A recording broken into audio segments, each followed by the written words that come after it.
Hey, what's up, everyone? Welcome back to another episode of Rockstar Scientists teaching the most missed away questions. Okay, so today we're going to talk about atomic structure and elemental properties. And this actually ties in a lot to the last concept that we covered with atomic structure and what was it, the strong nuclear force and the electrical force. So I'm going to briefly review some of those concepts, but if you want the whole story, you're going to want to go back and check that video out, which you should probably watch it anyway. I mean, there are only like, what, 7 or 8 of these, and they're the most missed away questions, so it's worth it to go back and watch them because it's basically, like, here's what you need to know for the exam.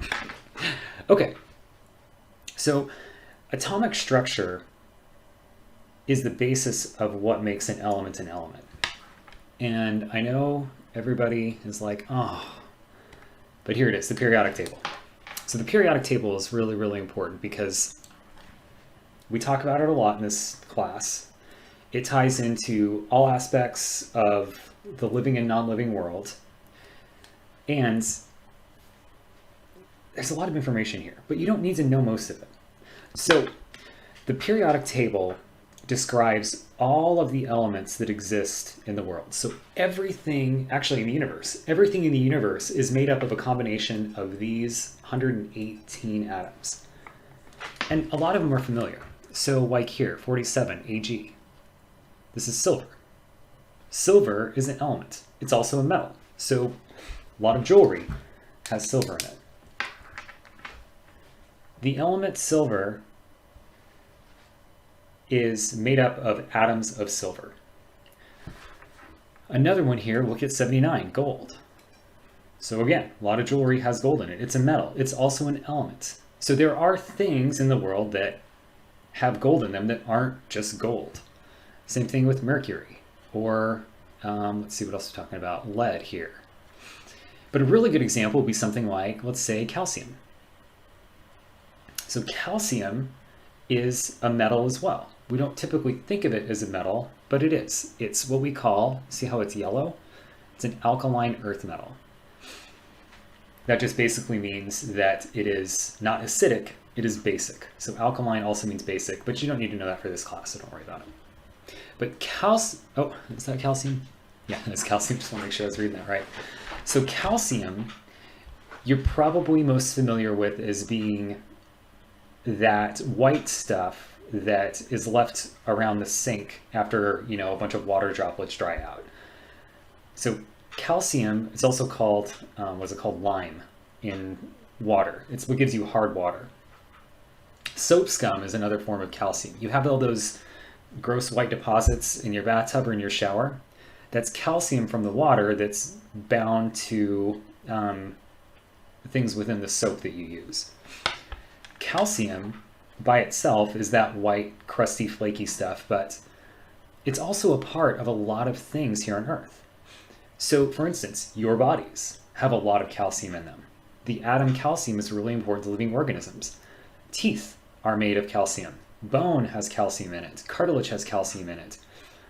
A lot of your cells use calcium to make things, electrical signals happen. So like, again, you don't need to know this. I'm just trying to tell you why the periodic table is important, but muscle contraction is controlled by calcium. A lot of the signals that occur between your brain and your nerves are also controlled by calcium. So although these seem like really obscure things, these elements, they are actually profoundly impactful to the world around you. So in a nutshell, all I'm trying to say here is that each one of these elements on the periodic table is unique. And they're all involved in some process in the world. So the periodic table is not just this nonsensical list of letters and numbers. It actually describes to us the foundation of the universe around us. So what does atomic structure tell us about the identity of an atom? So if I have one atom,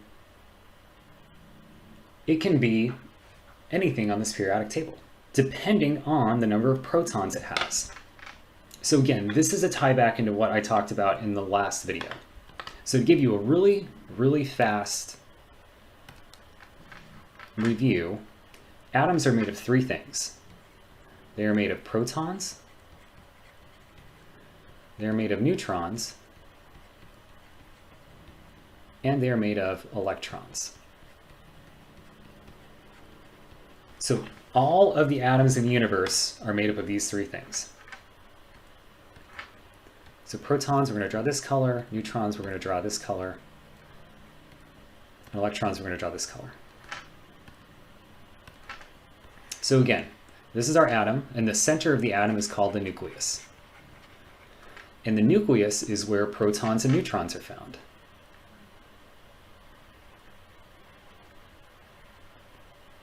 So here are our protons, and here are our neutrons.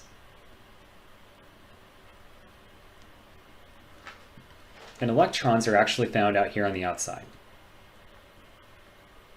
And remember, they are in these energy shells, or these electron shells. So when we say electron shells, we just say these little orbits. So you guys know how, and these little yellow dots are not electrons. The big yellow dots are electrons. The little yellow dots, it's just me showing you what an orbital is. So you know how the Earth revolves around the sun? And so does Mars, and so does Venus and Mercury and all those other planets. It's the same basic principle. Electrons orbit around the nucleus. So this orbit right here is what I'm going to call orbit number 1, or electron shell number 1. All right, so I'll write that here as a little note. Electrons orbit the nucleus in shells, also known as orbitals. So electrons are orbiting around the center of the atom in different electron shells. And we'll talk about this a little bit more here in a second.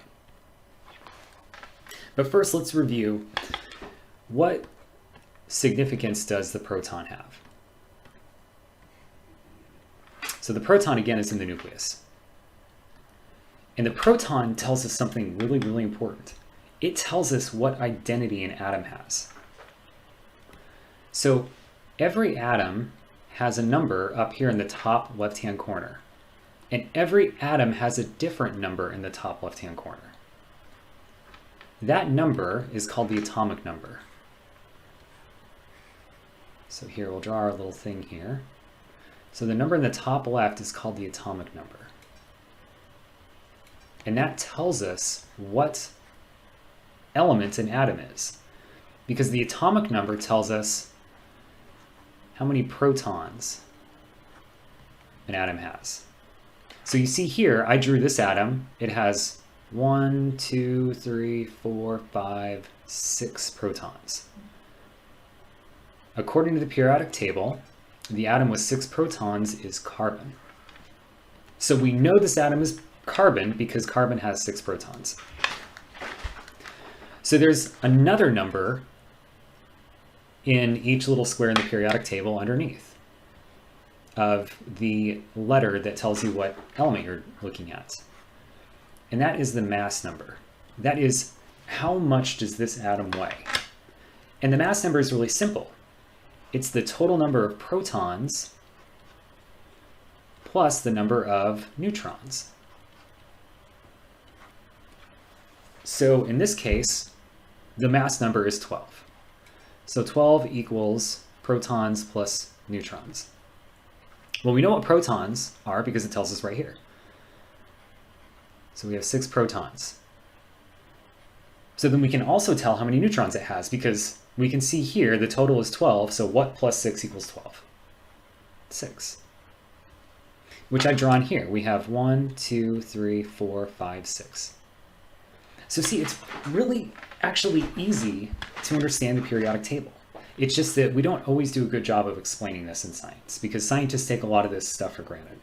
But the periodic table is actually really straightforward and it's really easy to understand. Okay, so now we know how many neutrons there are in an atom. So how do we tell how many electrons are in an atom? Oh wait, actually before we get there, let's talk about the significance again really quick. So protons, they tell us the identity of an atom. The neutrons, they do two things. So again, this ties into the previous video. So if you don't know what I'm talking about, go back and watch that again or shoot me an email. So neutrons, they do two things. They keep protons from leaving the nucleus, because really quickly, protons have a positive charge.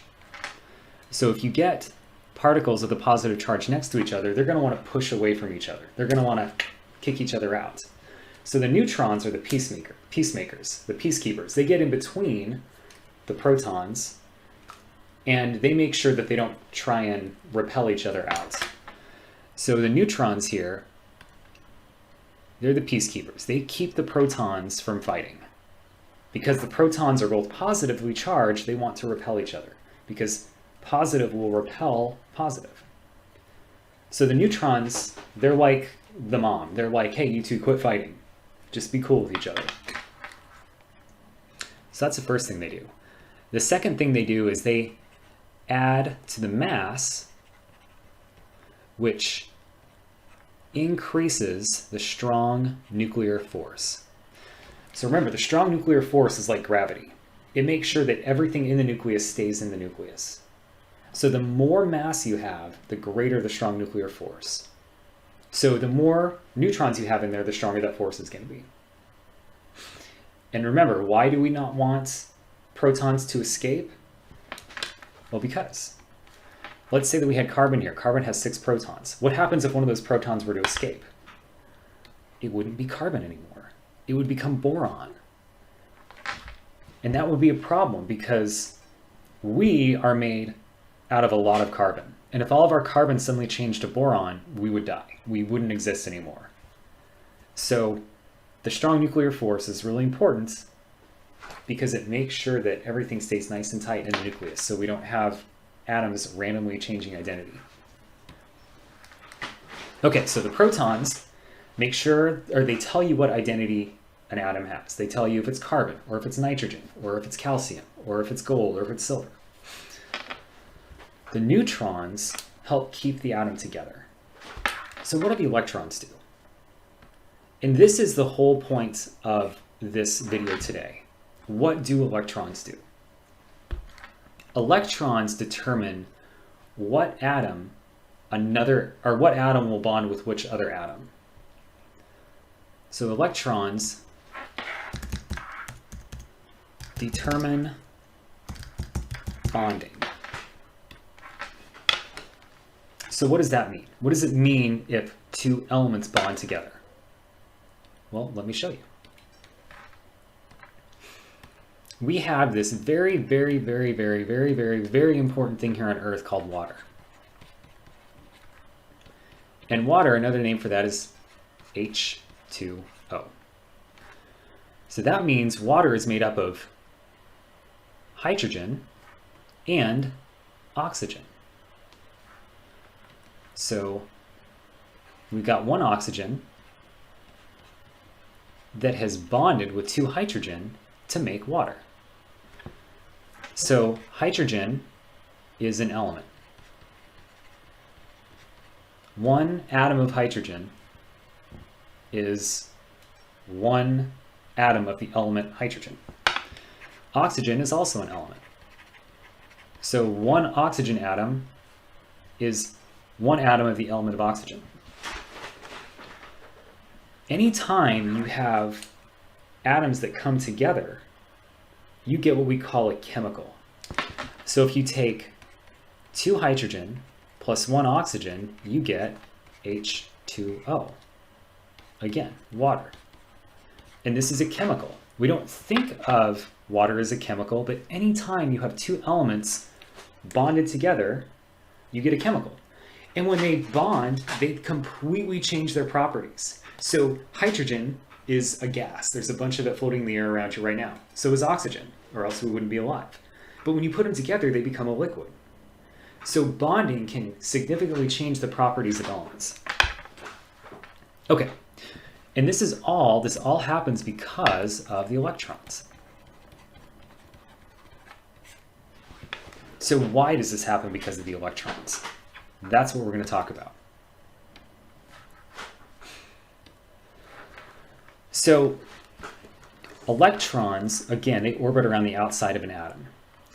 Let's talk about a really easy one to start off with. And that is going to be, let's talk about boron. Boron's a nice one. All right, so boron, I'll do this different color.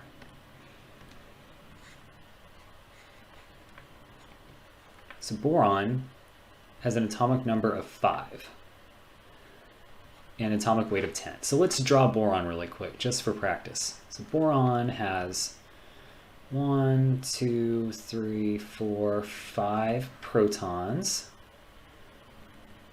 And it also has, let's see, 10 minus 5. Oh, that's 5. It has 5 neutrons. 1, 2, 3, 4, 5. Okay, and now how many electrons does it have?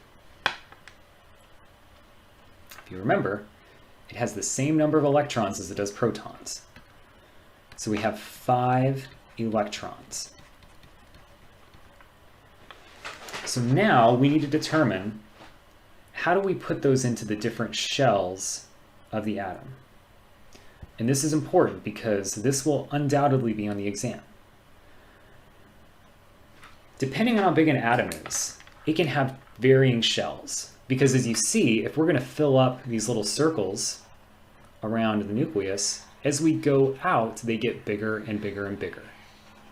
That means you can fit more electrons as you go farther away. It's like this. Imagine that you were holding hands with a group of people. Like, let's say that you're standing out in the front yard and you're holding hands around the chair. If you're really close to the chair, you can maybe fit like 2 or 3 people holding hands around it.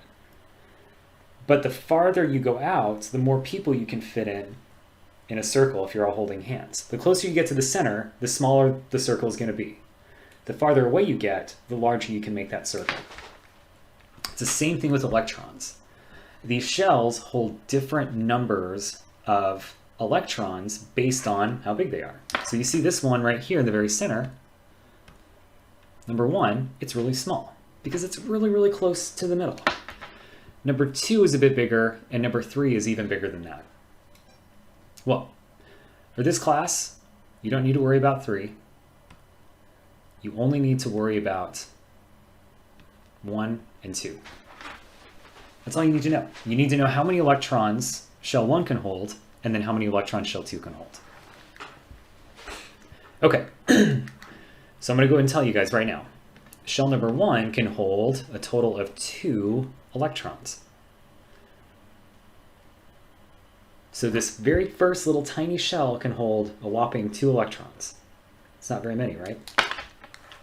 The second shell can hold up to 8 electrons. It's a little bit bigger, so it can hold more. So this is all you need to know. I'm going to stress this. These are the only 2 energy levels you need to know. The smallest one can hold 2, and the next one can hold 8. That's it, as far as electron shells go. There are many, many more, especially if you're dealing with an atom like Mercury, for instance, which has 80 electrons. You've got to go out and out and out and out. But you won't have to worry about doing that. Okay, so let's fill in here. If boron has 5 electrons, let's fill those in. So you always have to start with the inner circle, because it's like an onion. If you have an onion, the layers build from the inside out, or else you'd have a hollow onion, and that would be very strange. So we always have to fill the inside layer first. So the inside layer can hold 2. So there's 1, and there's 2. Which means if we use 2, we only have 3 left. So then this outside layer holds 1, 2, 3. Okay, so great. We figured out how electrons go into shells. Who cares? Why do you care about this? Why should you give any cares about how many electrons go into these shells? Because in order to get this question right on the exam, you need to know how many electrons are in the outermost shell.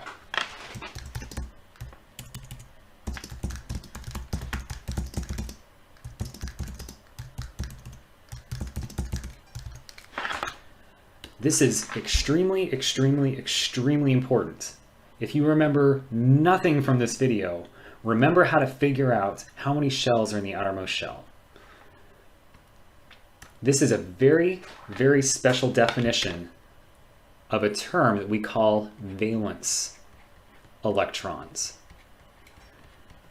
And valence electrons, I cannot stress to you how important this concept is for the exam.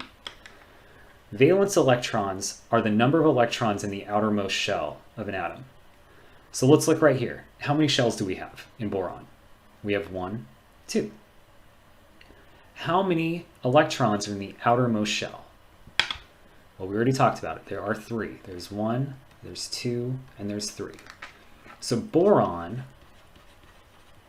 has 3, it's a funky 3, valence electrons. Okay, so why is it so important that you know how many valence electrons an atom has? It's very simple. Valence electrons tell us what atom an atom will bond with.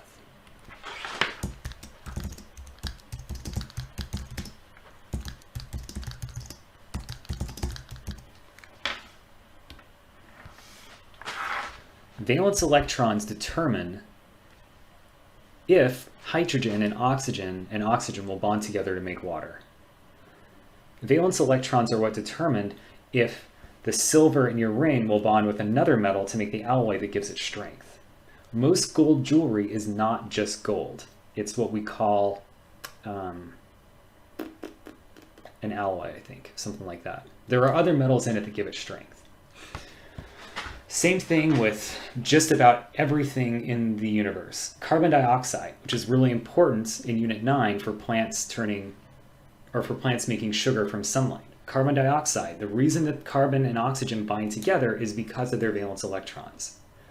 And this is a very simple concept, and I'm about to tell you why. So valence electrons tell us what atom another atom will bond with. Boron has 3 valence electrons. The reason that this tells us what atom another atom will bond with is because all atoms want 8 electrons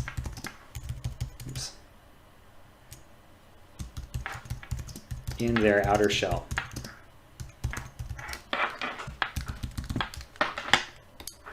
All of them that you guys are worried, that you guys need to know for this class. Every single one of them, they all want 8 valence electrons in their outer shell. So this is really simple math.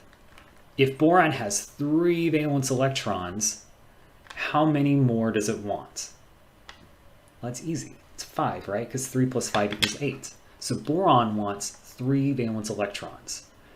So what's it going to do? It's going to go find a partner that has 5 valence electrons in its outer shell to share with, because 3 plus 5 equals 8. So boron is going to be looking for somebody else to share its existence with. It wants to feel complete, and in order to do that, it needs somebody with 5 valence electrons. So let's look at the periodic table. Now, I just showed you the long way of how to figure out how many valence electrons there are.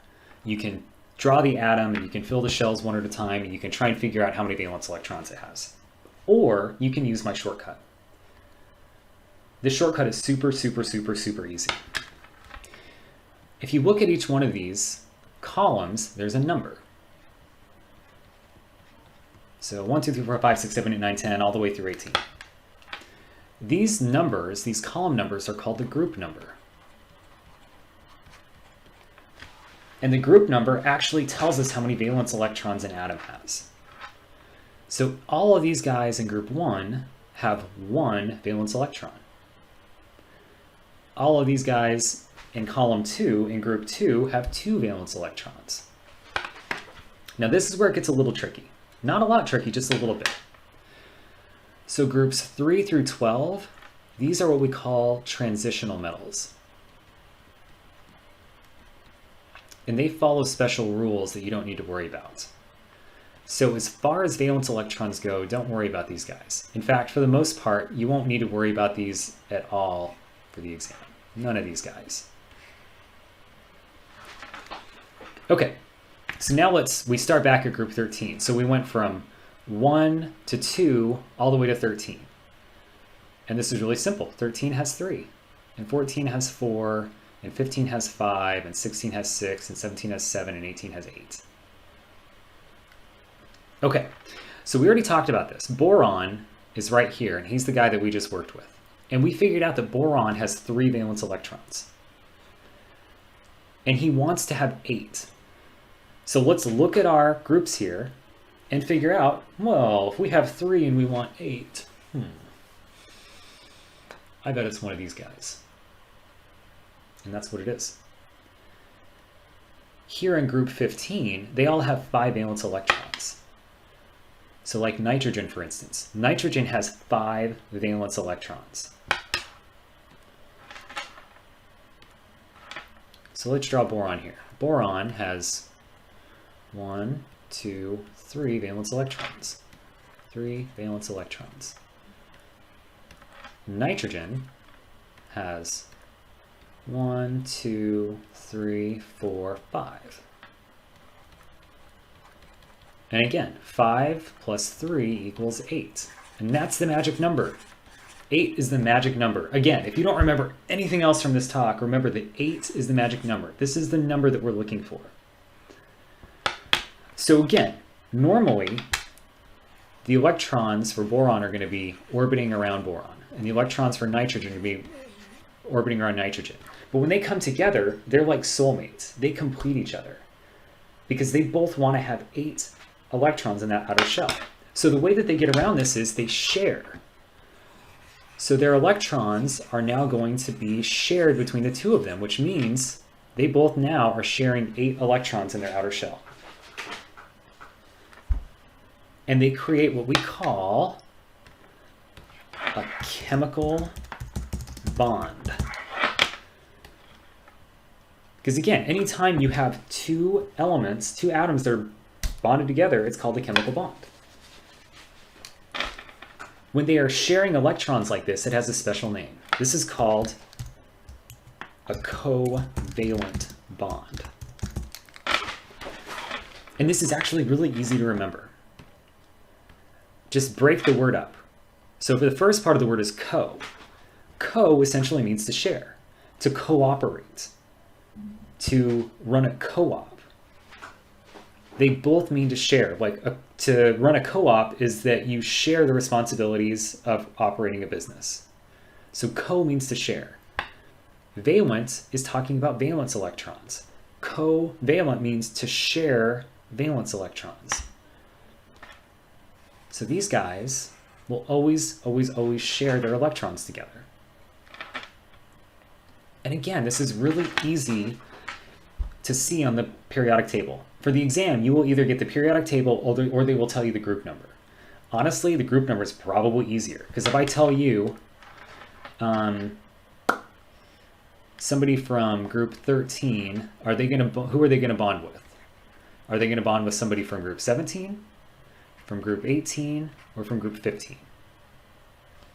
I mean, that's easy, right? 3 plus 7 is 10. That's not it. 3 plus 8 is 11. That's not it. 3 plus 5, there we go. There's 8. There's that magic number. That's what we're looking for. And it's as simple as that. That's really it. This is how the structure of an atom, the number of electrons, determine what atom another atom will bond with. But there's one more thing we need to cover really quickly. And that has to do with the fact that sometimes we have two different categories of elements that like to team up together. So right here, anytime we're talking about this side of the periodic table, these are all nonmetals and poor metals. So boron and nitrogen teaming up, they are very similar because they're both nonmetals. So they can share, they can hold hands, they can be best friends. But if you see over here, on the left-hand side, we have our alkaline metals and our alkaline earth metals.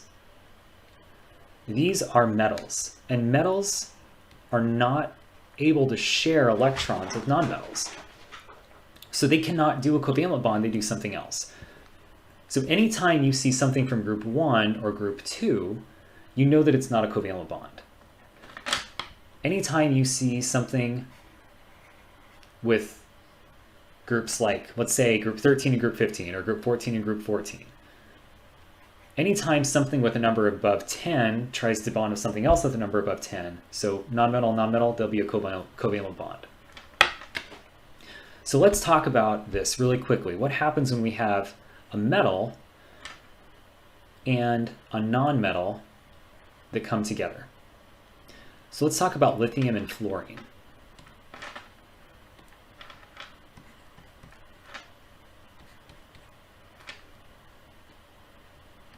All right, so lithium is 3 and fluorine is 9. And lithium is in group 1 and fluorine is in group 17. So already we know how many valence electrons these guys have. Lithium has 1 and fluorine has 7. But I'm going to go ahead and draw the whole atom for you guys because there's something that happens here that I think makes more sense when it's drawn. Okay, so again, how many total electrons does lithium have? We know it has 1 valence electron, but it has 3 total electrons. That's because there's 2 in this orbital, and then we have this 1 all by itself as a valence electron. So fluorine is going to have 9 total. So that's 2 here. And then we're going to have 1, 2, 3, 4, 5, 6, 7. Okay, so we have 1 valence plus 7 valence equals 8. Okay. Metals and nonmetals, when they come together, are a little different. So if fluorine were to share 7 electrons with lithium, that's not really fair, right? Fluorine would definitely be getting the larger end of the short end of the stick there, because lithium would only be sharing 1. So they actually do something else. As it turns out, metals are very generous. So instead of trying to work this whole, very unfair share, what's going to happen is lithium is going to give an electron to fluorine.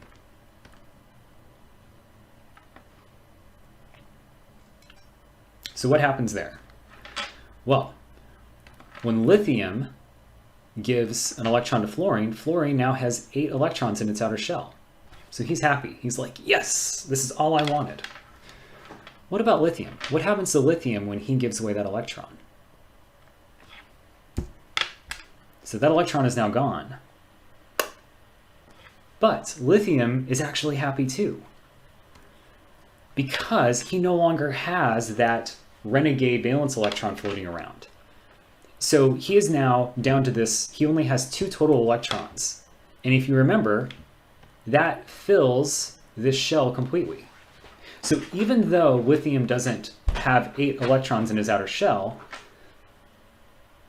right now is the smallest one. And the smallest one can only hold 2. So that shell is full. So he's like, you know what, that's good enough. I'm good with having this shell full. I don't need any more. This is kind of a special example because all the other elements want to have 8. lithium is fine with having this shell full. So as long as they have a full outer shell, they're fine. But I wanted to say that they have to have 8 just because it simplifies things. Lithium's little special case here, you won't be tested on, so don't worry about it. So just remember, everybody wants 8. This is the exception to the rule. You won't be tested on it. Just remember, everybody wants to have this magic number of 8 valence electrons in its outer shell. Okay, well, they're not sharing electrons, but they're still going to bond together. So how does this work? If they're not sharing electrons, what's going to make them want to stick together? Fluorine's like, hey, dude, I got what I wanted. I'm out of here, right? Not exactly. So something has fundamentally changed about the atoms. Lithium here, he had, when he started off with, 3 protons and 3 neutrons. So protons all have a positive charge. If you remember from the last video, protons have a positive charge and electrons have a negative charge. So under normal circumstances, you can see these are totally balanced. If you have +3 and -3, it equals 0. It's perfectly balanced. On the periodic table, we have the same number of protons and electrons because those atoms are balanced. They have the same number of positive charges as negative charges, so they equal 0. Same thing with fluorine over here. Fluorine has 1, 2, 3, 4, 5, 6, 7, 8. I'm going to draw up here 9. 9 positive, and then 1, 2, 3, 4, 5, 6, 7, 8, 9 negative. So again, he's balanced out as well. Because +9 and -9 equals 0. But we just fundamentally changed something. What we've done is we took one of the electrons from lithium and we moved it over here. And we gave it to fluorine. Doesn't want me to drag it to the right spot. You see where I'm going here though, right? Just want to drag it just a hair over. Come on. Just a hair. You can do it. You can do it. Ah, there we go. Yes. Okay, so we've moved an electron from lithium over to fluorine. So that kind of changes things, doesn't it? So whereas we used to have -3, we now have -2.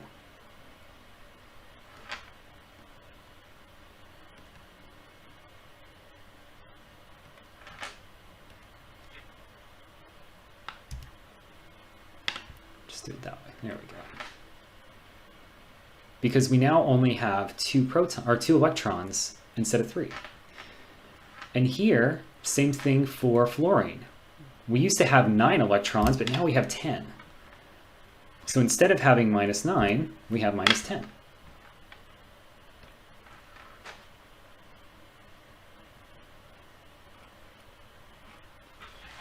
So let's do the math here. +3 plus -2 equals +1. And then we have the opposite over here because +9 plus -10, or in other words, 9 minus 10 equals -1. So you see, we essentially took a negative from one side and added it to the other, which gives us a +1 on this side. So lithium now has a charge of +1, and fluorine has a charge of -1. Now, if you watched the last video, this should look familiar, because this is what gives us what we call the electrical force. So we talked about earlier in this video, protons with a positive charge and a positive charge, they repel each other. What about a positive and a negative charge? What do opposites do? Opposites will attract. So lithium